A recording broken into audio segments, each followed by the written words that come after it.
It's early in the presidency of Donald Trump, but as we saw today with the health care bill, he is having a tough time turning campaign promises into actual legislation. And one of his top campaign promises, build that wall. The former president of Mexico was on the Suncoast this week, and Jacqueline Matter reports he has a few thoughts about that. When it comes to the relationship between the U.S. and Mexico, these aren't easy times. President Trump has made illegal immigration and a border wall a central theme of his campaign, and he's following through. But at what cost? We, the Mexican, we are not the enemy of the United States. We are a powerful ally. We have been a powerful ally. There is a lot at stake. Day one, my first hour in office, those people are gone. Zero tolerance for criminal aliens. Zero. President Trump's proposed border wall and withdrawal from NAFTA, the North American Free Trade Agreement, has left our neighbors to the south with a mixture of anger, resentment, and anxiety. As the sensitive issue continues to come to light these days, former Mexican President Felipe Calderón, who was in Sarasota for the Ringling Town Hall lecture series, says the conversation is an important one, as frayed relations with Mexico will cost the U.S. big money. 1.1 million families depend on the export of American products towards Mexico. Mexico is the second largest buyer of American products in the world.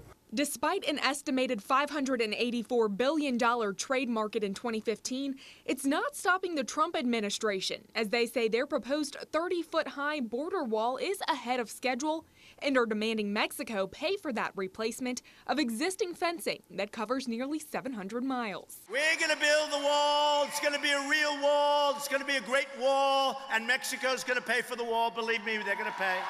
They're going to pay. While the border wall is the talk of the town these days, no one is agreeing to pay for it.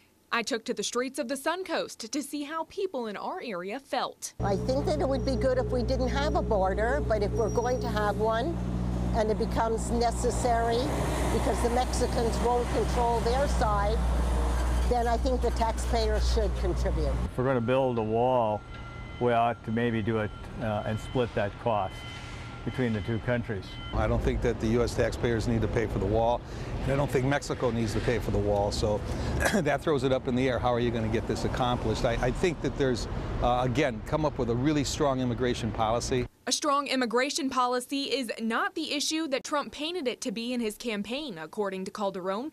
So why does he think Trump has made such an issue out of it? He pointed out the fear that the American people feel, to capture all those fears and try to embody in a virtual enemy, in this case the Mexican, either Mexican products or Mexican workers.